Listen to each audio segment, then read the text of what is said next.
Aujourd'hui, avec Integromat et Notion, on va aller un petit peu plus loin, puisqu'on va utiliser quelque chose qui n'est pas normalement prévu tout à fait par Integromat, dans le sens où la gestion des utilisateurs de Notion dans Integromat, ce n'est pas quelque chose qui a déjà été implémenté.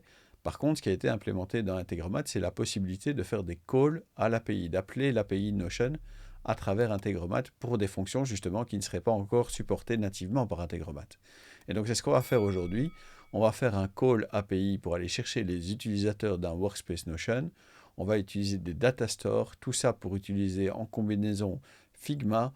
On va mettre des commentaires dans Figma. Les commentaires dans Figma vont nous amener à une tâche dans Notion qui est directement affectée à un utilisateur. Vous allez voir, c'est pas mal, mais vous avez aussi vu la longueur de la vidéo. Donc vous savez qu'on est parti pour un bon petit moment. J'en profite pour dire que cette vidéo est l'introduction au nouveau projet Integromat Notion qui devrait voir le jour ici en novembre. Je vous engage à vous inscrire ci-dessous en description si vous voulez avoir plus de détails, si vous voulez voir un petit peu le programme des 10 vidéos que j'ai prévues pour cette mini-formation. Si ça vous intéresse, le lien est en description. Inscrivez-vous sans tarder. Bonjour, je m'appelle Vince et bienvenue sur Créacity.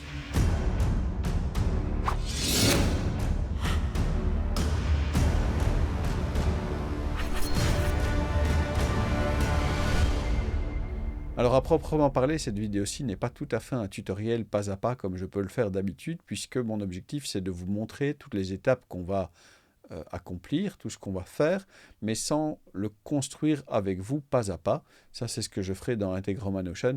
Maintenant, ce que vous avez là, normalement, devrait déjà pas mal vous suffire, devrait en tout cas vous ouvrir les yeux sur les différentes possibilités qu'on peut avoir. Et si vous voulez aller plus loin, encore une fois, en description. J'en profite aussi d'ailleurs pour vous rappeler qu'il y a quand même 80% des gens qui regardent cette chaîne qui ne sont pas abonnés. Donc je vous conseille toujours de vous abonner, de faire ding ding ding avec la cloche, éventuellement même de mettre un petit pouce, ça fait toujours plaisir. Allez, je vous montre mon écran et on voit un petit peu ce qu'on va faire. Mon objectif donc, c'est de remplir cette database dans Notion avec les différents renseignements que je vais avoir besoin pour pouvoir bien traiter les commentaires que je ferai dans Figma, ici dans Notion. Cette demande, elle a été faite par Gérald, un membre de la communauté, qui est venu un petit peu me poser la question de voir comment est-ce qu'on pourrait faire, est-ce que c'est possible, etc. Et évidemment, comme toujours en informatique, oui, normalement c'est possible. C'est parfois pas payable, mais ici, dans ce cas-ci, ce n'était pas vraiment un problème. Et donc, on va avoir dans notre database ici, un ID de commentaire qui vient de Figma, on va avoir le commentaire en lui-même, on va dire qui a affecté ce commentaire, à qui ça a été affecté, un lien direct vers le commentaire Figma pour pouvoir le retrouver directement sur le site de Figma, et un lien vers la capture d'écran pour pouvoir un petit peu voir de quel fichier est-ce qu'on parle un peu plus facilement. Donc ça, c'est ce qu'on va essayer de remplir, c'est cette database-ci dans Notion qu'on va essayer de remplir, c'est un peu une database des tâches. Il n'y a pas de date encore d'affectation à cette base des tâches, mais pourquoi pas, on pourrait en rajouter une. Cet exercice-ci, il est basé avant tout sur cette première intégration dans Integromat. On va en construire deux en fait. On va d'abord construire celle-ci qui va venir chercher tous les utilisateurs d'un workspace Notion pour les rentrer dans un data store. Et puis ensuite, quand on aura fait ça, on va faire cette deuxième intégration, on va expliquer cette deuxième intégration qui va aller chercher les commentaires dans Figma et qui va créer un nouvel item de database dans Notion quand un nouveau commentaire est posté. Et puis on va même essayer de retrouver à quel utilisateur et par quel utilisateur ce commentaire a été affecté. Alors pour faire tout ça, dans notre première partie ici, vous voyez à la fin de notre flow, de notre procédure, on a un data store. Qu'est-ce que c'est un data store? Un data store, c'est en quelque sorte une base de données interne à Integromat. Je vais agrandir un tout petit peu pour qu'on voit un peu mieux ce qu'on fait ici. Et cette database interne à Integromat, elle va nous servir à stocker des données pour ne pas devoir chaque fois aller refaire un appel à l'API. Ici, dans ce cas-ci, je pourrais très bien, dans cette procédure-ci, aller mettre à chaque fois le call de l'API Notion pour aller rechercher à chaque fois tous les utilisateurs, etc. Mais voilà, si on fait cette procédure-là toutes les 15 minutes, toutes les heures, on va vite brûler des ressources API pour pas grand-chose parce que ça m'étonnerait que vous recrutiez des personnes toutes les heures et que toutes les heures, votre workspace se mette à jour au niveau des gens qui y sont impliqués. Donc, on prend le data store qu'il y a dans Integromat pour stocker toutes ces personnes et les garder en mémoire, entre guillemets, et pas devoir chaque fois refaire des calls API. Donc, notre procédure qui est ici va avant tout servir à aller récupérer une première fois, et on pourra mettre éventuellement ici, par exemple, un schedule en disant, on veut faire ça, par exemple, tous les, mettons, lundis, et on dit, voilà, tous les lundis à 8h, à 19h, quand tu veux, tu lances ce script-là pour aller récupérer tous les utilisateurs de ce workspace Notion. Qu'est-ce qu'il fait exactement cet API call? Cet API call, il va utiliser la connexion qu'on utilise pour Integromat Notion, qui est une connexion qu'on utilise pour toute la série, et on va chercher cette partie-là de l'API qui s'appelle V1 Users. Users, utilisateurs. Ce n'est pas quelque chose qui est prévu par Integromat, ce n'est pas quelque chose qui est intégré pour l'instant dans Integromat, mais nous, on va l'utiliser quand même, parce qu'on est des fous et parce qu'on est capable. Alors, on va utiliser la méthode get, on va utiliser comme content type JSON. L'autorisation, c'est la clé de l'API que vous créez en créant une intégration Notion. Si vous ne savez pas comment faire, il y a d'autres vidéos sur la chaîne pour vous aider à vous y retrouver là-dedans. Et puis, la version de l'API Notion qu'on utilise aujourd'hui, c'est la version du 16 août 2021. C'est la version actuelle au moment de faire cette vidéo. Avec ça, on va faire donc un call à l'API Notion. Et qu'est-ce que l'API Notion va nous rendre? Elle va nous rendre une liste d'utilisateurs. Et donc, si je fais cet appel-ci, si je run juste ce module-là, voilà, il va bien me chercher la liste de mes utilisateurs et il va me dire combien de résultats j'ai. 1, 2, 3 utilisateurs. Ici, moi, et j'insiste, je suis du type personne parce que je ne suis pas encore un robot. Et donc ici, on a bien nos 3 utilisateurs qui sont dans le workspace Notion que j'utilise. 1, c'est moi, et je suis du type personne. 2, un bot. 3, un autre bot Integromat, sans doute parce que j'ai fait tellement d'intégration qu'il y a des trucs qui se sont un petit peu mélangés les pinceaux. Et donc, notre API récupère bien les 3 utilisateurs du workspace. Maintenant, on va passer à JSON. JSON va récupérer la réponse qui a été donnée ici, et on va récupérer surtout le body avec la liste des objets, et on va en faire un JSON. JSON, c'est quoi? C'est du texte. C'est du texte qui est formaté d'une certaine manière, avec beaucoup d'imbrications l'un dans l'autre, et surtout des couples clés-valeurs, où on va pouvoir avoir par exemple une clé nom, et puis à côté Vincent Hertzfeld, ou une clé email, et à côté info@creacity. On va prendre donc la réponse de notre API, et on va la transformer en JSON. Ensuite, on va parser le JSON, c'est-à-dire qu'on va lire ce JSON, et on va en dégager une structure dont on va pouvoir récupérer les couples clés-valeurs dont j'ai parlé tout à l'heure. Et donc, on va passer dans un itérateur qui va, ici, dans ce cas-ci, faire 3 fois le même boulot. Pourquoi 3 fois? Tout simplement parce qu'on a 3 utilisateurs. On aurait eu 10 utilisateurs, il serait passé 10 fois. Ensuite, on terminera par un data store, c'est-à-dire qu'on va ajouter ou remplacer un enregistrement dans notre data store qui va récupérer les informations de l'itérateur pour les placer maintenant dans le data store, dans la base de données interne à Integromat. Alors, si je laisse toute ma procédure se dérouler, voilà bien ce qui se passe. On a le call de l'API, la transformation en JSON, la lecture du JSON, et puis maintenant, on a compris qu'il y a 3 items conséquences, on va passer par chaque item, et on va, chaque fois, enregistrer cet item dans le data store. Les réponses qu'on obtient, c'est donc ceci, on vous l'a montré tout à l'heure, mais donc on a bien un body dans lequel c'est du type list et il y a des résultats. Ceci, on va le transformer en JSON, et donc on va récupérer voilà, ce texte qui est du JSON, et donc par exemple ici, le name Vincent, l'avatar aucun, le type personne, c'est chaque fois des couples clés valeurs. Donc ce JSON, il arrive ici et on le parse. On en retire 3 résultats, et ces 3 résultats sont les 3 personnes, les 3 utilisateurs du workspace. Quand on a les 3 utilisateurs du workspace, on passe par un itérateur. L'itérateur va récupérer quoi? Il va récupérer le résultat qui est ici. Pour en faire quoi? Pour en faire 3 bundles, c'est-à-dire 3 enregistrements, ici dans ce cas-ci. Le premier bundle, le deuxième, le troisième. Et on entre dans le data store. Qu'est-ce qu'on rentre dans le data store? On rentre tous les enregistrements qu'on a récupérés avec comme record ID, name, type et email. Pourquoi est-ce que c'est ID, name, type et email que je récupère? Tout simplement parce que mon data store, il est lié, ici, il est lié à une data structure, Et cette data structure, on l'a déterminée ici au départ quand on a créé tout ça. C'est quelque chose qu'on fera tous ensemble quand on fera Integromat Notion et quand vous suivrez toutes les étapes de la procédure.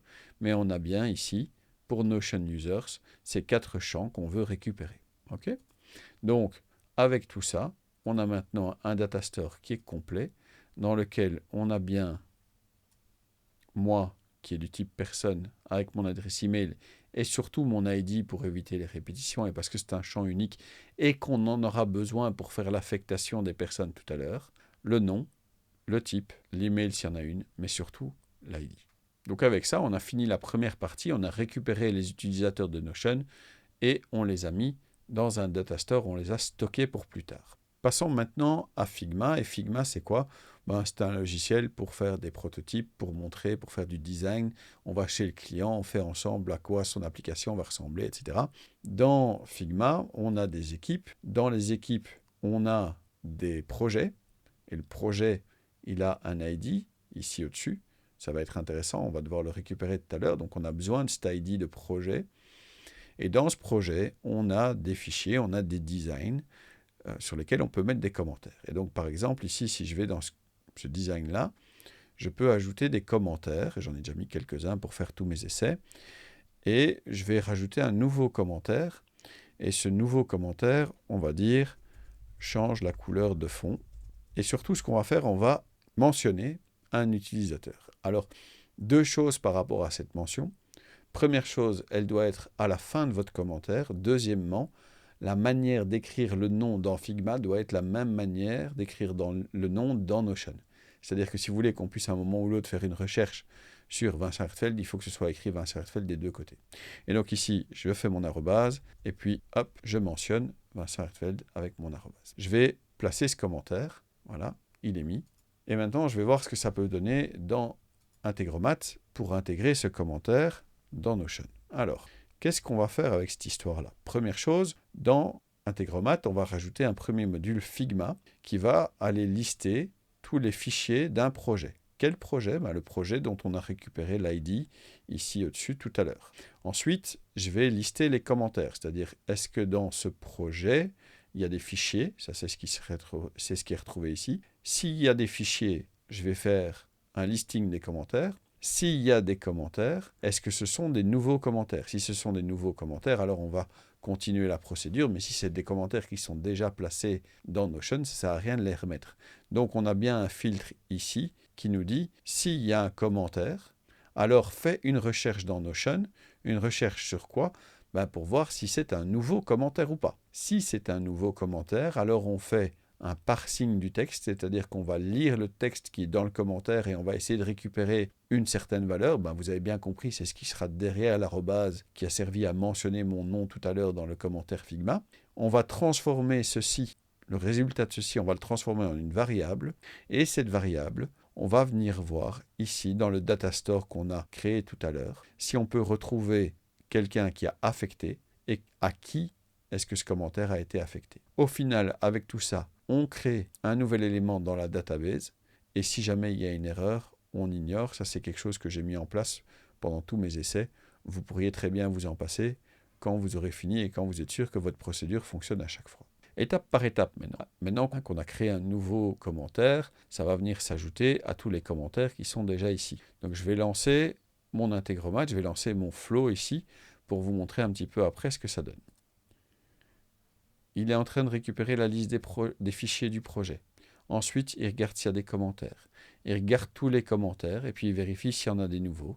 S'il y en a un nouveau, on va récupérer une chaîne de caractères qui correspond à un certain format. On va la transformer en une variable. On va chercher et créer. Quelles sont les réponses qu'on obtient? Voilà les 2 fichiers qui sont dans mon projet Figma. Ils sont dans ce projet-là. Les 2 fichiers, on va les analyser, on va les regarder, on va regarder est-ce qu'ils ont des commentaires. Oui, il y a des commentaires pour les 2 fichiers. Voilà tous les commentaires qui sont pour le fichier 1, tous les commentaires qui sont pour le fichier 2. S'il y a un commentaire, on va regarder tous ces commentaires. On va regarder tous ces commentaires et on va surtout ensuite vérifier si ces commentaires sont ou pas déjà dans Notion.